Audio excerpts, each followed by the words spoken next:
All right. Hello, everybody.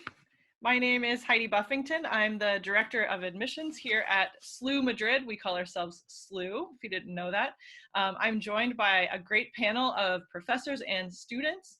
So today's theme is unique academic opportunities at SLU-Madrid. So maybe what we'll do first is introduce the panel. And why don't you say where you're originally from and where we're recording. Maybe I'll start off. Welcome to my living room. We are, during this COVID time, we're all working from home, studying from home. Classes are online. And we wanted to reach out to everybody to give you more information about what it's like to study at SLU-Madrid, unique academic opportunities. We're gonna do another one on what to do after you deposit, kind of next steps. So we hope that reaching out on these videos will be able to give you an idea of what it's like on campus and what to expect as a student. So I am originally from Erie, Pennsylvania, on Lake Erie, and I am recording live from Madrid. This is my home now. So I think I'll pass it on to Laura. Why don't you go next? Okay, hi everybody. My name is Laura Moyner. I am a senior at SLU. I am going to graduate in May. Even though I did almost all of my 4 years at SLU-Madrid, I'm currently back at home in Minnesota. So that is where I'm recording from. Scott, you want to go next? Sure. Yeah, my name is Scott Rose. I'm originally from a little town in Alabama called Athens. I was born and raised there, but I've been actually in Madrid for a little over 2 years now. So, in a lot of ways, I consider Madrid home, and that's also where I'm recording from. But right now, I'm a student at SLU. I also will graduate in May, and my majors are English literature and Spanish language. Laura, did you tell us your majors? I did not. So I am a Spanish language and an econ major with a minor in theology. Great. I couldn't really decide what I wanted to do, so I just kind of chose a little bit of everything. Gonzalo, do you want to introduce yourself? Sure. Hi, everybody. I am Gonzalo Moreno. I am 47 years old. I was born in Madrid, then raised in Buenos Aires, then back to Madrid. I've lived in many places. I am a marketer. I started my career as a communications, graduating as a communications major. I worked on advertising.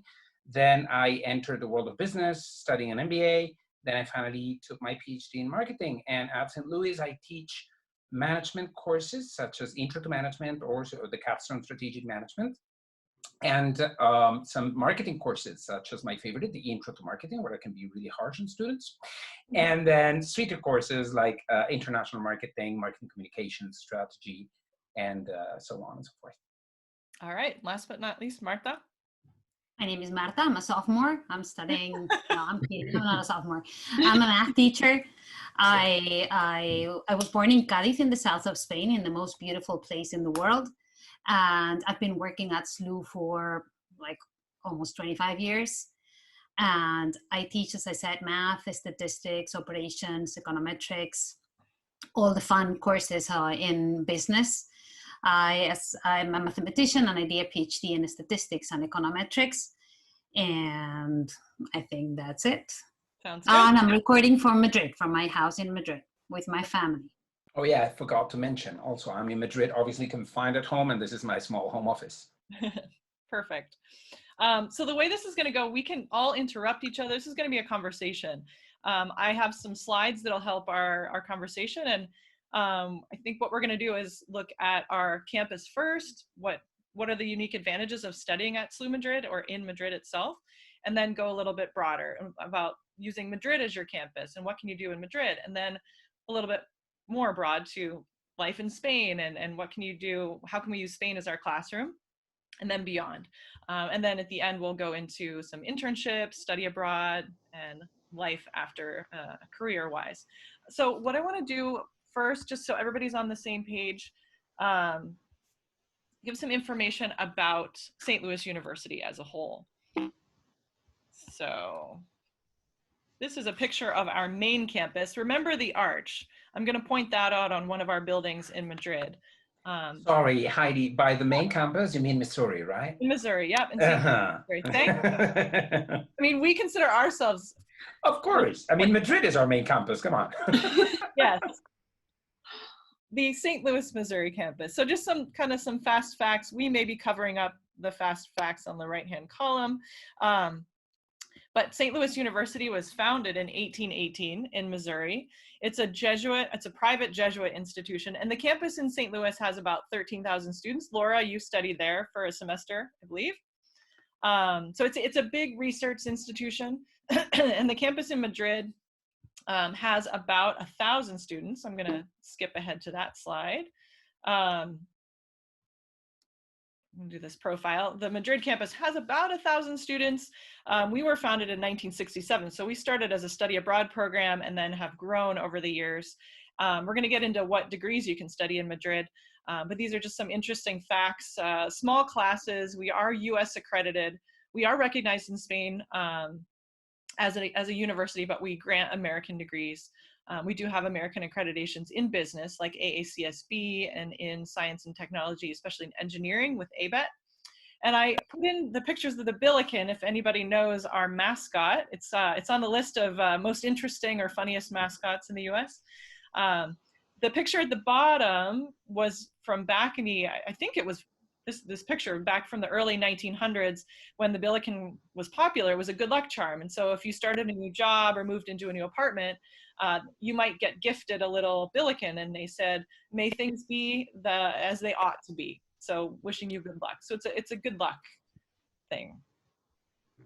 And then going to some of the degree programs that St. Louis University offers, you can see on the left, we're ranked number 97 in the United States. So that's a very high ranking for national universities. And then undergraduate programs, you can see in international business, we're ranked number 13, entrepreneurship, finance. So the business department, the business school is very strong. And then you can see some of the graduate programs as well.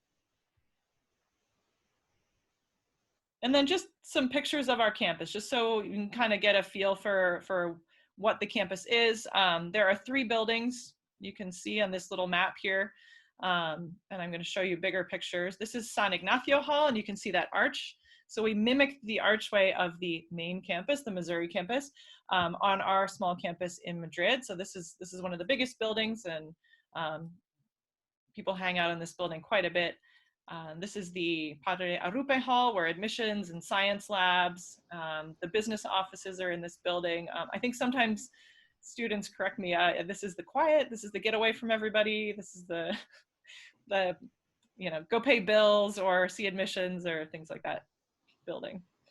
And then Padre Rubio, every building has kind of a hangout space in the back, just to give you some visuals. So now maybe we're going to go into what can you actually study on our campus. And you can see on the left-hand side, currently we offer 15 full degree programs. So you can do all 4 years of these programs. And we have 2 business professors with us today because the business department is one of the biggest. It is the biggest. International business, marketing, economics, all very strong programs. And then there are minors on the right-hand side. So why don't we go into SLU Madrid as the classroom. So I don't know if you can see on this slide, we've got nursing students because we have a nursing lab, but I like to call this the Marta and Gonzalo slide because you've got Gonzalo giving a class outside. I actually took this picture with my cell phone, I think a day before we were sent to lockdown to stop the spread of the virus, and I think that's working, we hope. And then Marta, I don't really know what class this is, but there you are giving class. So I want to kind of turn it back over to you guys because I want to hear from you. Why don't we talk about just the class? Like, what's it like to be a student at SLU Madrid? What is the classroom like? Anybody want to jump in? Well, you asked us, so I guess Laura and Scott, no? Well, I guess that would fall to us being on the student side of things. Yeah, I mean, I can speak on that. One thing I would like to mention, though, I think a big question that a lot of people have, and I think Laura and I are maybe a good example. I personally chose, well, we're both actually double majoring, right? You double major, right, Laura? Okay. So one thing that is available, we listed here all of the, on the left-hand side, the degree programs, on the right-hand side, just a moment ago, the minors.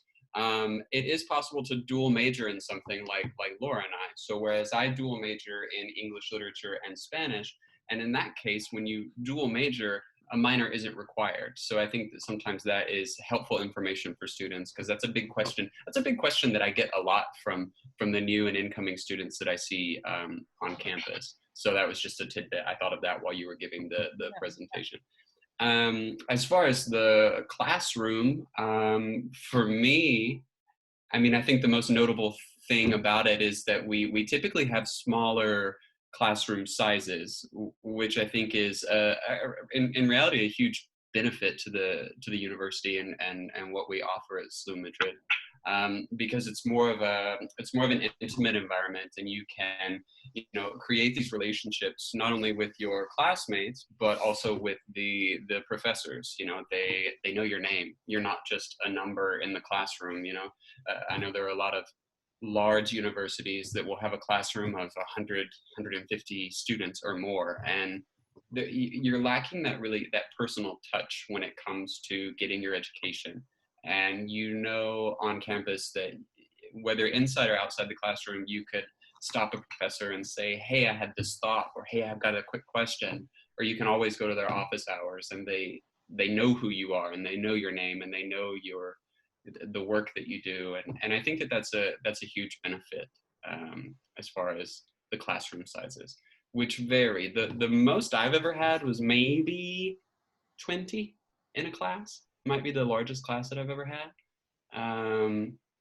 And then I've also taken some more obscure Spanish literature courses, and I had a classroom of 4 students. So you really get to know your classmates in that case. But yeah, so it really varies, but it's always a really nice kind of personal experience. But I think also too we're all on first name basis. So people call me Heidi. I introduced Marta and Gonzalo by their first names. In general, faculty go by their first names, right? Or this is normal for us?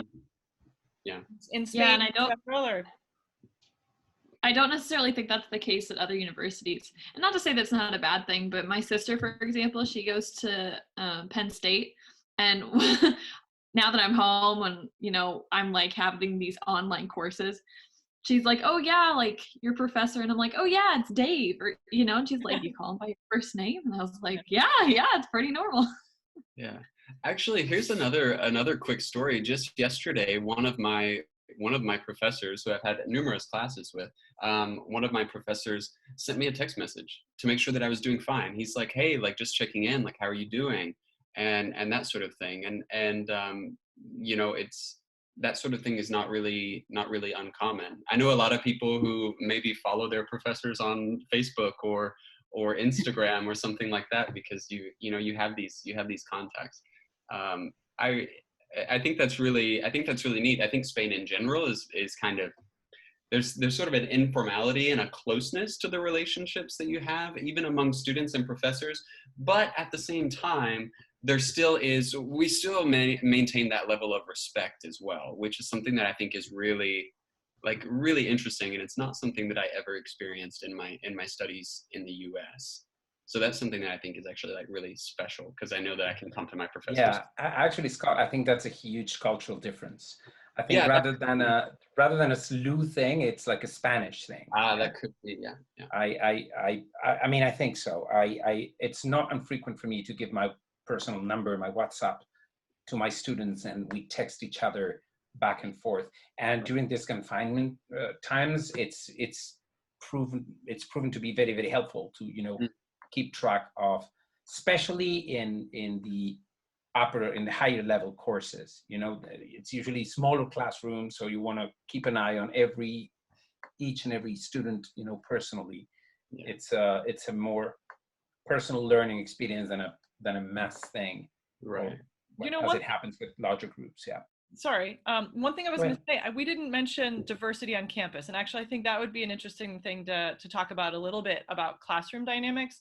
So our students, granted, we do have 2 Spanish nationality professors and 2 American students today on the webinar, but we have students from all over the world. There are 50 nationalities. Somebody who's American might also be half Chinese or half Spanish or something like that. We have a lot of cultural, religious, linguistic backgrounds on campus. And so I think from what I've heard, I've taken some classes too, but what I've heard from other people is that it really makes the classroom experience maybe totally different than what you've come from, or it helps you realize that, wow, we don't all think the same way.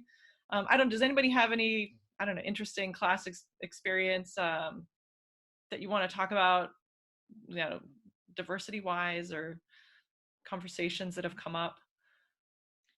Well, so I took my sophomore year, I took a class on Jerusalem. And as everybody knows, Jerusalem is definitely a city with a lot of cultural diversity. You have 3 main religions that are living there: Christians, Jews, and Muslims. And so obviously with the campus this diverse, you have all of those religions on campus. And it was really cool to come together and be able to talk about such sometimes a really difficult subject to talk about and still be able to have a really deep and good conversation about it. And everybody was able to bring in their own opinions and their own backgrounds and kind of talk about this topic in a really good way. And the teacher also was able to really like direct the conversation in a respectful way too, and give her different opinions. So I guess that was probably the class that most stood out to me as far as diversity goes.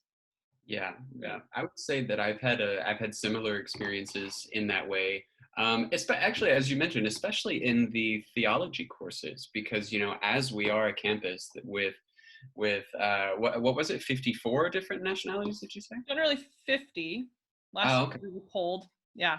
Gotcha. Well, with that comes, of course, different languages, different cultures, different religions, different experiences, and different backgrounds. That manifests itself in every classroom, but in religion, you see that a lot, and it's always very interesting to meet real people who have these beliefs, and you can learn from them, and I think in a big way become a more well-rounded person by meeting different people on campus.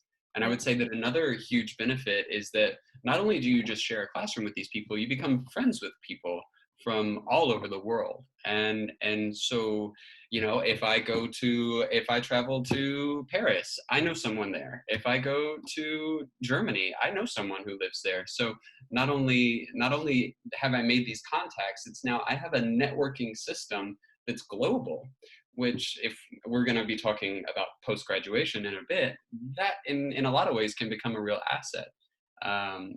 Not only does it, help you out, I would say, professionally, it helps personally as well.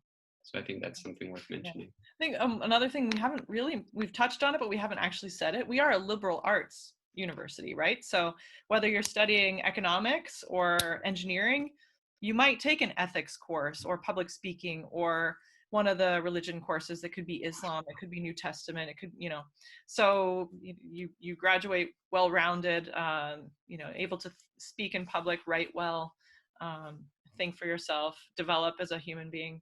So it's interesting. I've heard from students too that, especially some of the religion classes, it's like, wow, it's respect for someone different from yourself.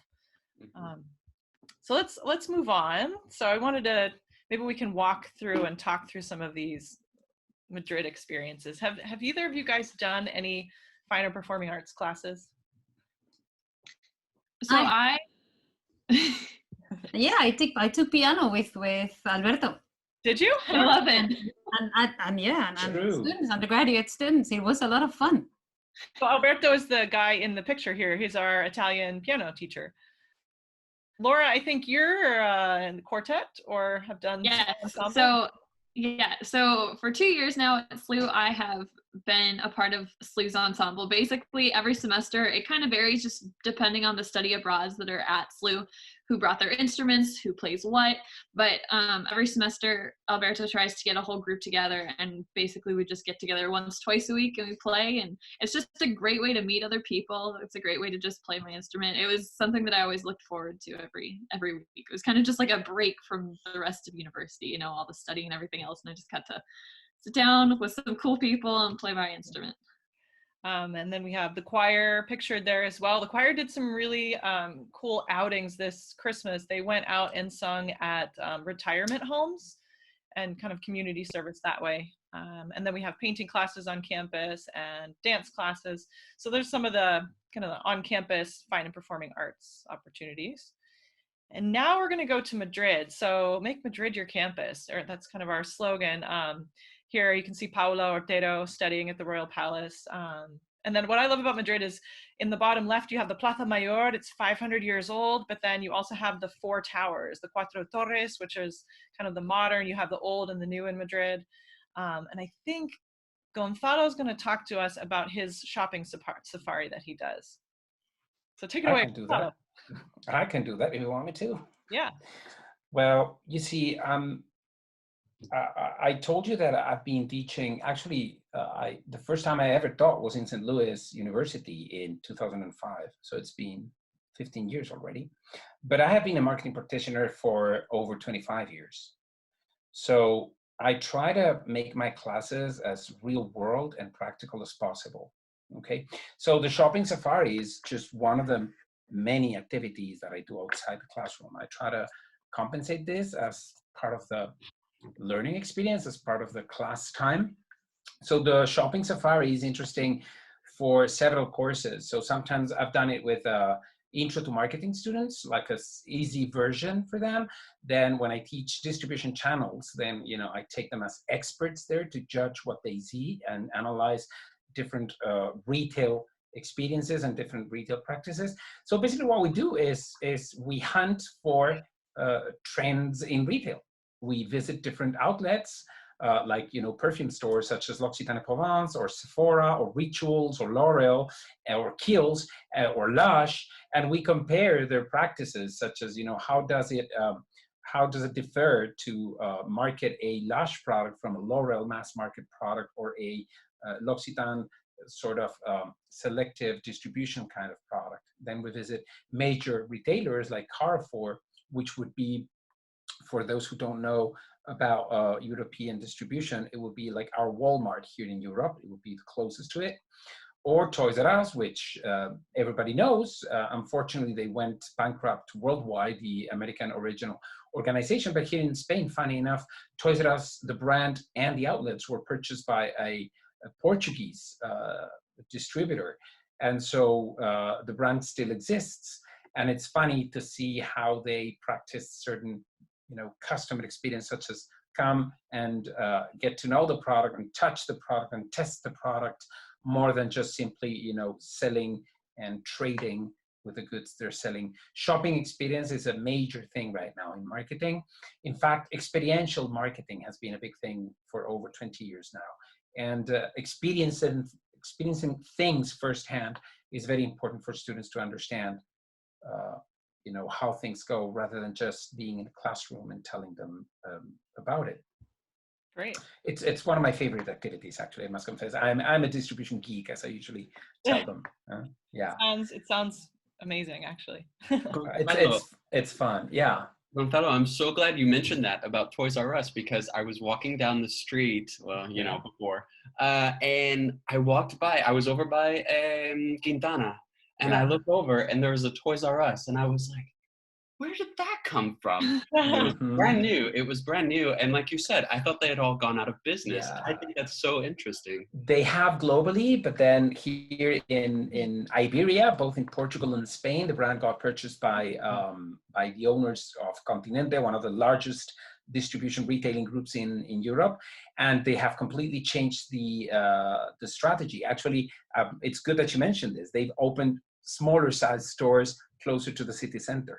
Exactly. Rather than just, you know, huge big box shopping places in the outskirts. Yeah. Okay. Yeah. Yeah, it's a funny thing. Yeah. Well, so what other things can we do in Madrid? So there's a lot going on this slide, but I thought I would put in starting in the upper left-hand corner, it's just a typical market, a fruit and vegetable market, and some of our Spanish classes go out and practice their Spanish there. I know they go to the Santiago Bernabeu Stadium as well to work on Spanish. It's kind of taking the classroom outside of the classroom. Our art history classes and art classes go to the Prado Museum. That's in the upper right-hand corner. Our nursing students do the sophomore year, spring semester, do their first clinicals in Spanish hospitals. So there are two St. Louis University nurses at a hospital in Spain. And then a lot of our history students will go to the National Library, they'll go to the National Archive to learn how to start doing research.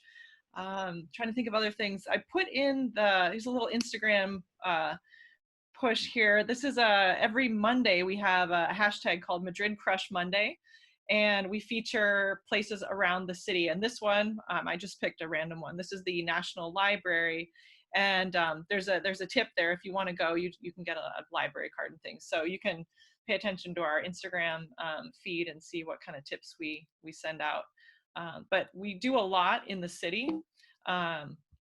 As well as the rest of Spain. So actually, before we go to the rest of Spain, Gonzalo also does a kind of a field trip to a beer factory. People are going to think I don't teach at all. I just do fantastic things, yeah. You know. It's just, that's what I do most of the time.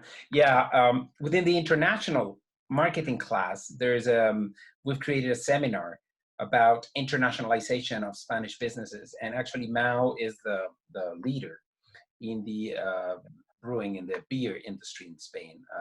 From the merger of the two largest operators, Mao and San Miguel, this huge company was created. Actually, 70% of our exports, of our national exports of beer, come from this factory. And you know, through the years, I've developed like very good relationships with people there because I love taking students there. It's fun because it's beer, and you know, they get to try, even to taste different beers and all. So you know, students originally go for that. Oh, hey, it's free beer. You know, students are like that. But then they discover, you know, what beer is, the history of beer, how beer is brewed, the different types of beers, and then the business part of it. How Mao and San Miguel merged, what were the reasons for the merger, how they operate internationally. And it's a whole of a business case, and it's a fantastic, really, really fantastic visit. I mean, it's probably the students' favorite. And again, let me emphasize this, it's not for the beer thing, but for the overall experience thing. Cool, thank you. All right, so one more. I know this is like the Gonzalo. Oh my God, it's all about me. Okay. I did ask for photos, and people sent me photos. So. Well, yeah. Well, you see, the thing is, Marta usually teaches in a classroom, and you don't have many occasions to take pictures of classrooms. Yeah. No. So in this case, this was a joint project that we did with our colleagues in Fordham University. They're also Jesuits, and they have a small campus in London. So what we do is we take a bunch of our students to London for a weekend, and then they take their students to Madrid for a weekend, and we do joint activities. So this last year, we do this in the fall. We've done it twice, and it's proven really successful in terms of, you know, students from both communities getting to know each other and work together and exchange experiences and all. In this case, these pictures are from Fermin. This is a torero suit. Bullfighters. Tailor, yeah, bullfighter suit. And it's funny because, you know, bullfighting is right now like there's a huge social controversy about, you know, obviously killing bulls and stuff. But then, you know, from a business point of view, one should consider that bullfighting is more than just killing bulls. There are many different industries, like, you know, plaza owners and entrepreneurs. And then, you know, torero bullfighters have like huge teams of people. And then the whole, you know, there's people that actually raise these bulls. I mean, it's a large activity in our agricultural economy. And then, you know, this is just a subsidiary industry, the guy that actually makes the torero suit.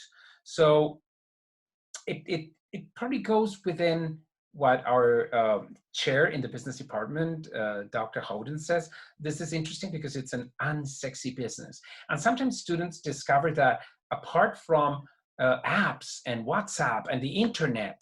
There are tons of businesses they consider unsexy until they really discover them, and they see that business is sexy per se, or is interesting per se. And this is, you know, the beauty of teaching something that you consider interesting and that you're passionate about from the start. Sorry if I took too No, long. okay. I hit the screen, so I One. moved on. No, it's fine. It's fine. That's it. So going outside, using Spain as a classroom, I pulled these photos from our Instagram feed.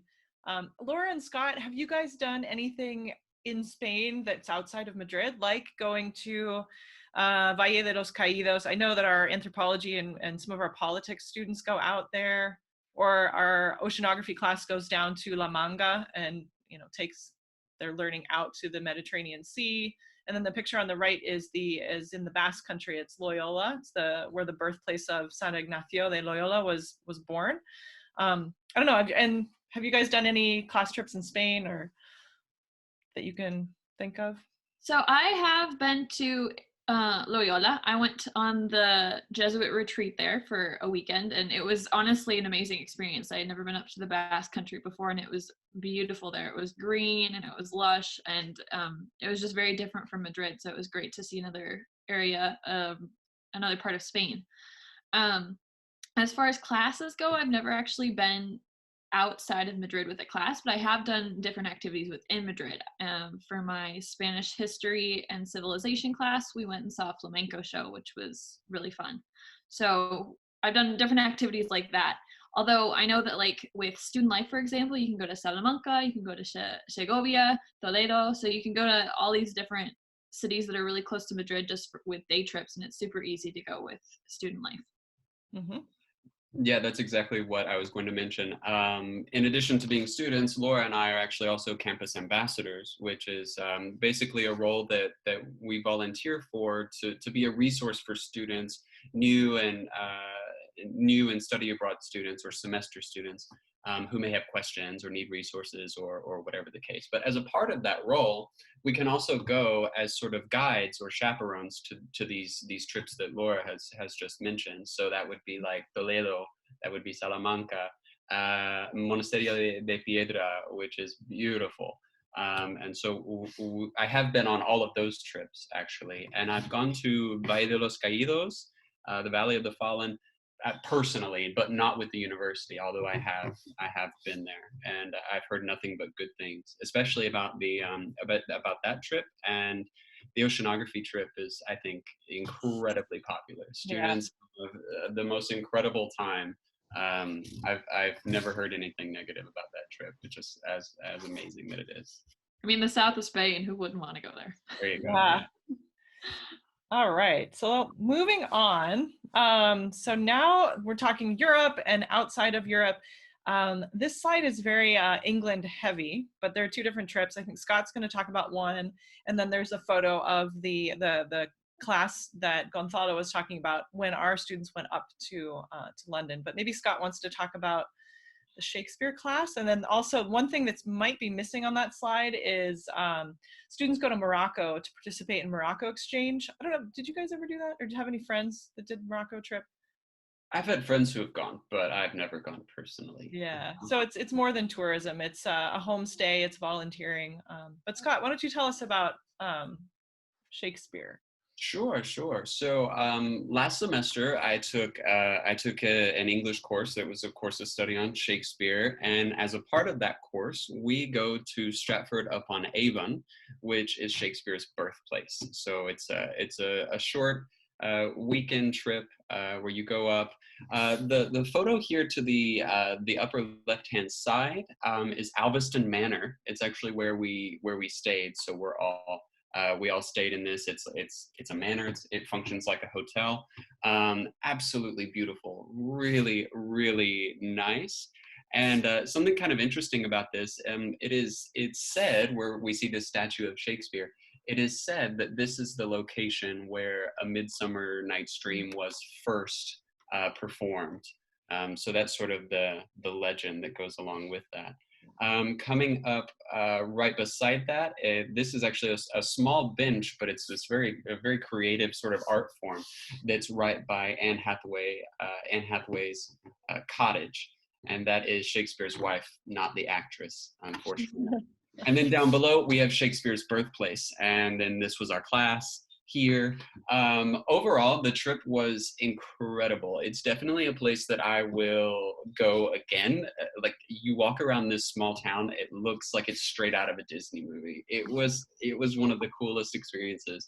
And so we were there, and of course the main part of it is to not only learn the history of Shakespeare as a person, but we also went to the Shakespeare Royal Theatre and we saw one of Shakespeare's plays performed live. And this sort of this troupe, the group that performed Shakespeare, a lot of very famous actors and actresses have come out of this this actors league, I guess. I'm not sure what the correct terminology would be there, but you have Dame Judi Dench or Ian McKellen, persons like that who have, before they became famous actors and actresses, they did Shakespeare plays right there. So it was really, really neat to see that. And it was really nice to kind of walk there and kind of share that space that Shakespeare had also been. It's almost kind of surreal, but I have nothing but good things to say about that trip. I really enjoyed it. That's good. Thanks, Scott. So study abroad now. So it's interesting. People say, well, I am studying abroad, studying at SLU-Madrid. Like, I'm originally from Morocco or the Middle East or Asia, or I'm from the US, but while I'm at SLU, I want to study somewhere else. So one of the opportunities, so we mentioned before, because Laura had studied in St. Louis, so there's a scholarship that allows our students to study at our main campus and pay the Madrid tuition rate, which is really helpful. Then there's other opportunities in Brussels, in South Korea, Brazil, Rome, in Italy, and Japan. So those are all direct exchanges. And I think study abroad is popular. People, I think once you actually decide to study in Madrid, it's like, let's add another international experience on, right? Does anybody want to add anything? I think this, oh, sorry, Laura. No, Marta, you go ahead. Okay. No, I was thinking that these programs are very popular among business students. They really want to go there and they get all the help they need to get their courses transferred and everything. And when we try to make sure that whatever they take there will transfer back when they come back. And I think that we give them a lot of support so that they can do this, going comfortably and knowing that they're going to be fine when they return. And it's a huge success. They all have a lot of fun, and I think that for them is an academic and personal opportunity that is amazing, really. Yeah, definitely. Yeah, and if there are other programs, sorry, I was just gonna say, if there's other places that are not on that list, our St. Louis campus, their Office of International Services has a list of programs too, and so those are available to students also. I was going to say that I know a lot of people who have gone abroad in addition to studying at SLU-Madrid and have absolutely loved it. But what I've also noticed is that people come to Madrid and they love the city so much that they're like, you know what, I'm totally happy staying here all 4 years. So I think that, no matter whatever you feel when you come to SLU-Madrid, you always have the option. Definitely. Another thing we actually haven't touched base on, but we are a Jesuit university, so the Jesuits were strong in healthcare, in education, and social justice. Here's just some pictures from our campus, collecting money for Red Cross. The bottom left-hand corner is Boca Talk, which is a group. Have you guys done this? I don't want to explain it if you guys have done it. I did it my freshman year. Okay, well, you've had real life experience, but making sandwich for homeless people and then going and talking with them. And do you want to add anything, Laura? Yeah, I just think it's a really good way to give back to the Madrid community. I mean, I feel like Madrid has given so much to me that being able to talk with the homeless community in Madrid is a really good way to give back. I also think that it's really good to see and talk personally with these people, because it's amazing, what these people have kind of gone through in their lives.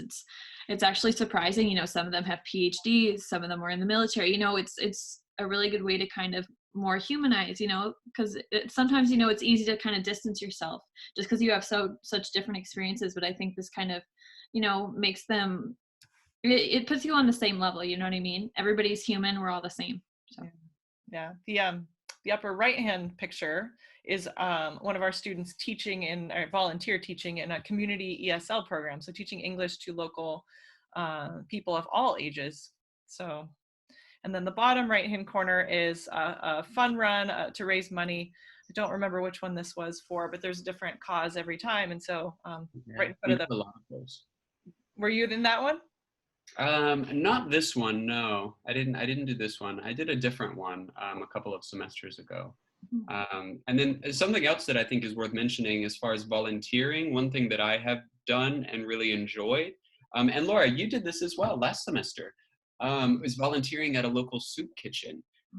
Also kind of interacting with persons who are homeless, or as we say here sometimes sin techo, you know, with and so persons who kind of need these services and or maybe at a point in their lives when they need a little bit of help from others. And I agree completely with what Laura says. You know, it creates a baseline for everyone. It's just sort of that we're all human, and it's such a rewarding experience to do that. And the university gives us many different opportunities to do it. And I mean, I think there's volunteering with animals, there's volunteering, you know, in everything that we've mentioned, also soup kitchen. I know we have another program that delivers meals to persons with HIV or AIDS. There are just so many. Yeah, great. What about, so career services. So the next slide up is internships. I was thinking it was right into internships right now, but just to mention a few things, because people do ask, well, what about, how do I prepare for life after SLU? So all these things sound really amazing, but can I get a job after? I know, what is life like? So I literally took some snips from our webpage and from email. The first thing up there is, so from day one, when you step on campus, our Patrice Burns, who's the director of our Career Services Center, helps you figure out. So let's explore what major you should study. Like, there's a self-assessment that you can take. You can go and talk to her. She also has it's very small here, but if you look at this part in the upper right-hand corner, this is an email everybody gets every week that explains different speakers on campus, different activities. If you can see here, Tuesday, February 11th, Patrice did a workshop on how to build a great resume. She does other things like using LinkedIn. She does mock interviews. So everything to kind of prep you for the world after the university, and then finding a job. So career resources, explore different companies, research the companies. So we're she's kind of a one-stop shop for building your personal brand and what will you do after you graduate. So keeping in mind, the next slide is internships. Does anybody want to add anything about career services or kind of those? Well, I do want to add that since the main campus in Missouri is a lot bigger than our campus here, they do tend to have more resources. And so you always have that connection with the main campus. The career services there, you can always email them. They're more than happy to send along your resume to different companies. For example, I know that the main campus always has career fairs throughout the semester. So I think that the career counselors there are always willing to send your name to these companies that are coming to campus. Also, alumni are helping with this. We already have contacts with alumni that are now in big companies, or they have created their own companies and they're taking our students as interns. So, and building the community after the university, which is fantastic. Yeah. In fact, some students, sometimes, you know, being Americans, wanting to stay in Europe for a longer time for a professional experience, it's sometimes hard for them to get papers. And it's great when, you know, students or alumni that have created their own businesses or that now have jobs help the newbies, the new graduates. I mean, I'm thinking of a couple of them right now that actually have become successful entrepreneurs and business people in Madrid. One from Iraq, and another one from the United States. And they both got papers, they both started a business, and they are now recruiting students as interns and also recent graduates as employees. So it's fantastic. We're part of a community in that sense. And What are their I don't know, but businesses? I take it rather personally when it comes to helping students find their first job. You know, I don't know. I know I've been a professional now for 25 years, but it's 25 years since nothing when you remember those first years after school and finding your first job and your first job experiences. And it's a really exciting period in their lives, and it's real fun to be with them at this time. Yeah. And it's great to help them as well. I mean, And Gonzalo is not going to say it because he's very humble, but he teaches the capstone course for business students, and they say it's the best course they've taken at the university, where they put together everything they're learning, their majors, and that is also part of the career thing that because they talk about these things and they do it in a more professional perspective than academic classes. yeah, I become a manager rather than a professor to them. That's great. Yeah, but I just want to make clear one thing. I'm not humble. You just didn't think of saying that. That's it. I just didn't think of it. But thanks for mentioning it. So one step before you're in the working world, or a foot in the door to the working world, are internships. And a lot of our students do internships. I don't remember off the top of my head. Laura and Scott, have you done an internship? Have you done one, Laura? Yes, I've done 2. Ah. One in Minnesota and one in Dallas, Can you Texas. tell us about your internships before You go first, and then I'll talk. Yeah. So my first internship, I was working in a small wealth management firm in Minneapolis, and it was really great.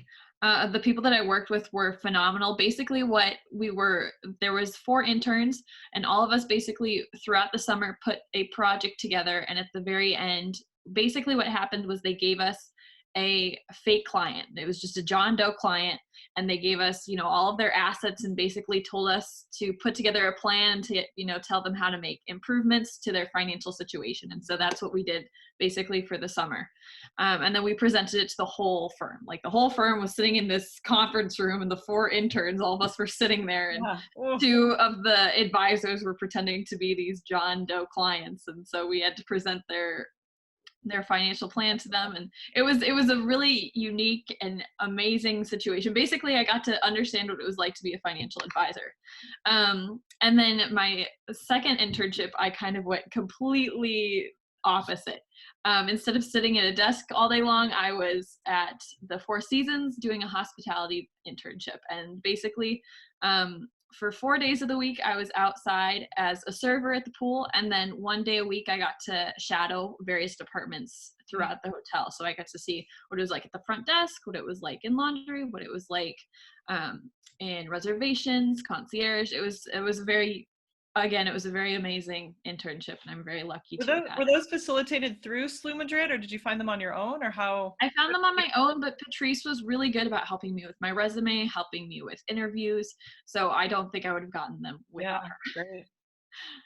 And then as far as internships on my side, I'll lead with saying I've never done one. But I've never done one because I tend to have 18 credits per semester. It's a time thing. But I will say, just to give another shout out to Patrice, because I think she's amazing.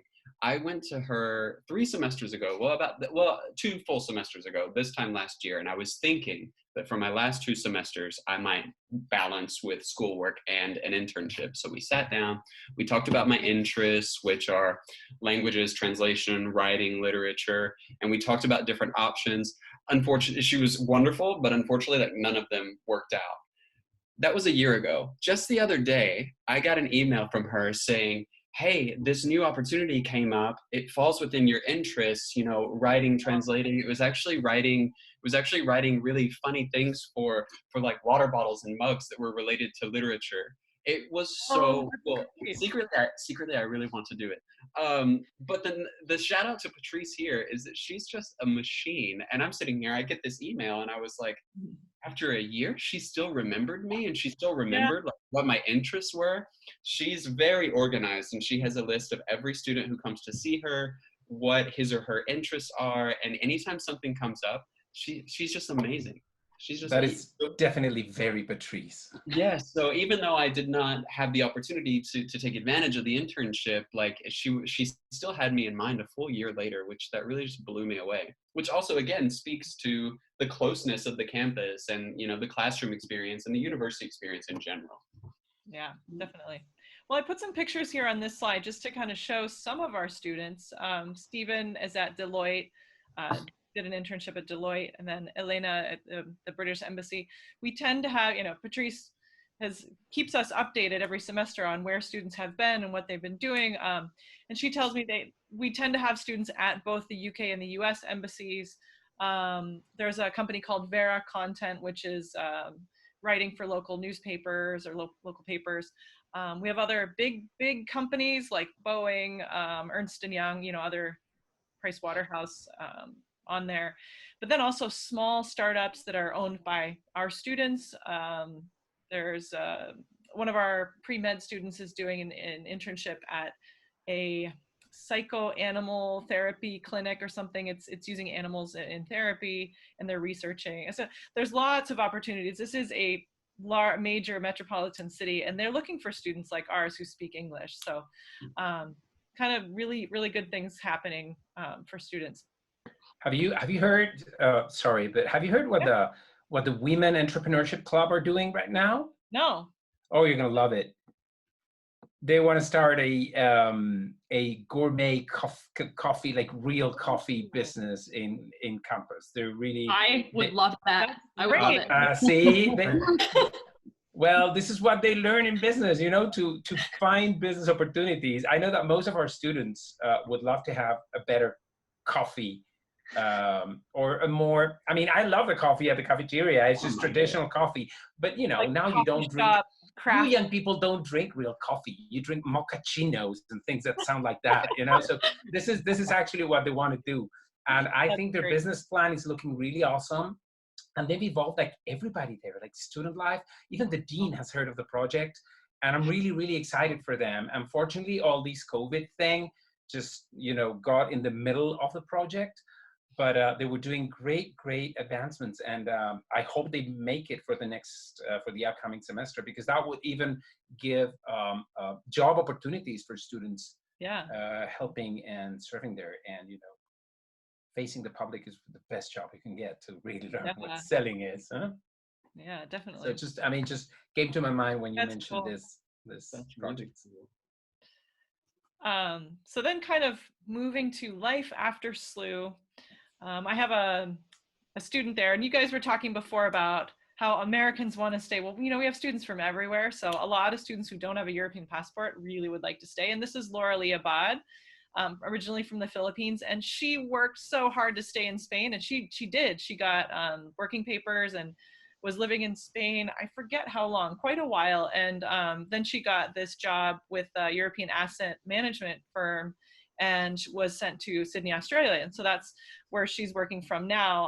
And I love her quote, because she says, "The global experience of my time at SLU-Madrid provided it was invaluable to my career, especially since my dream was to work for a global organization." And I think you don't realize that when you first come in and you say, "Oh, this is a global classroom. What does that mean?"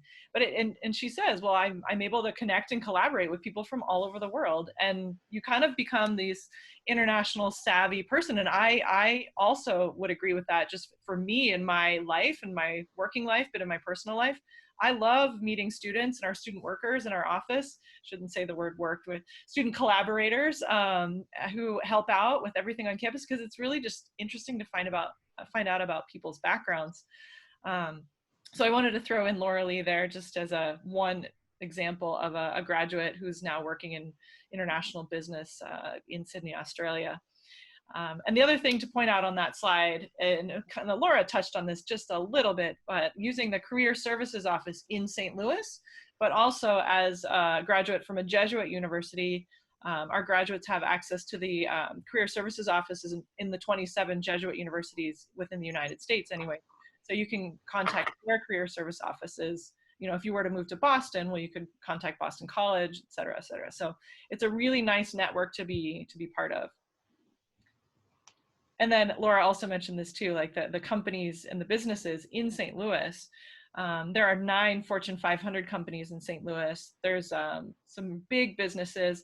I don't know if everybody knows Panera Bread. Well, it's originally called St. Louis Bread Company because it started in St. Louis. I did not know that. Yep. Even on the bags, it says St. Louis Bread. St. Louis Bread Co. Yeah. But you can see the logo of St. Louis, the fleur-de-lis, the blue SLU logo is right in the middle. So there's companies all around. St. Louis is a major city as well. So not only is the Madrid campus in a European capital city, but the St. Louis campus is a major US city too. So there's lots of opportunities in Madrid, in St. Louis. And some of our students, they don't always stay in Europe. Sometimes people will go home to wherever home is afterwards, or go somewhere else. Like Marta was saying, some of our grads will move to Hong Kong and start a business, and then they recruit their friends from school. And so I think possibilities of moving around are definitely there, or just going home and, you know, working in something with a different mindset than before when you left. So I don't know, any anecdotes that have come to mind since I've been blabbing away here? Well, if I may, we've been talking about graduates and alumni, and there's one thing that it's a concept that I discovered really short time ago. You've heard of third culture kids, right? Mm-hmm. Well, we've got plenty of those. I mean, it's sons and daughters of Americans that have lived all their life outside the United States. So they are American, but then they're not American. But then if they lived in Germany, they're German, but then they're not German. See, I was pretty much a third culture kid myself. I mean, I was taken to Argentina when I was 6 years old and didn't come back until I was 14. I think this third culture kids really understand each other well. And I think for a freshman, it's really interesting to find other kids like them. I think this is something that is very attractive for someone that is considering an American education outside the United States. See, many of our students are these third culture kids. And this, if I may include myself as a third culture kid, I know I'm not that much of a kid anymore, but it's really refreshing to find people like yourself. Mm-hmm. It's really refreshing to share experiences with people that have been through the same experiences in life. You know, you're Spanish, but you're not Spanish. But then when you go back to the States, you're not fully comfortable there. You've became, without even noticing, a world citizen. Yeah. And it's even the Spanish students. I'm sorry to cut you off. I thought you'd. No, absolutely. I mean, third culture kids are not necessarily American or Spanish. Right. And we do have a Spanish population on campus too, that they're Spanish, but maybe they're not, or maybe they are. So. Yeah, if I can add to that, Gonzalo, what you just said reminds me of a course that I took that was highly focused in what they call Chicano literature. Wow. And it's people whose parents have immigrated from Mexico, for example, or it was a Spanish course, so it was Latin American and, Spanish language. So it was either, for example, Mexico up to the US, and then these children grow up with sort of a Mexican culture in the household, but within the United States. So like you said, not fully Mexican, nor are they fully American. And the interesting thing, something you just touched on, as far as literature goes, because that's kind of where my head is, there's some incredible literature that comes from people who have lived this experience. And some people argue that it's kind of this, I don't want to say like a loss of identity, because that has kind of a negative connotation, but it's sort of an ambiguous identity in the fact that you can really, like you said, be a world citizen and live kind of anywhere. You can function anywhere. And I think like you said, third culture kid is a term I've never heard, but I like it. And people in this situation have this ability to, I think, view the world differently. Yeah. And even if you're not a third culture kid or someone who has experienced that, I would say like myself, coming to another country to study also gives you a totally different experience that I would say I've experienced, and I think Laura might agree, as far as just in general, kind of viewing the world a different way. Awareness, tolerance, respect. I mean, absolutely. You open your eyes. Yeah, absolutely. Yeah. Well, I think maybe we're about an hour now, I believe. So maybe we just, I don't know, any final thoughts or anything. I'd want to thank you guys for joining us during the lockdown from your houses and apartment. Yeah.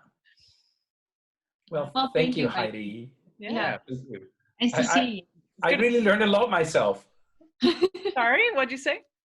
I really learned a lot myself. Like, you know, there are 27 Jesuit universities and we've got 50 different nationalities in campus. And, There you go. you know, it's You learn something every day. yeah, thank God. Yeah. All right. Well, good luck with teaching online, with learning online, finishing up graduation credits. And thanks again, guys. Yeah, Stay thank home and you. stay safe. Thank you, Heidi. All right. Bye-bye. Have fun. Stay Bye-bye. safe. Bye.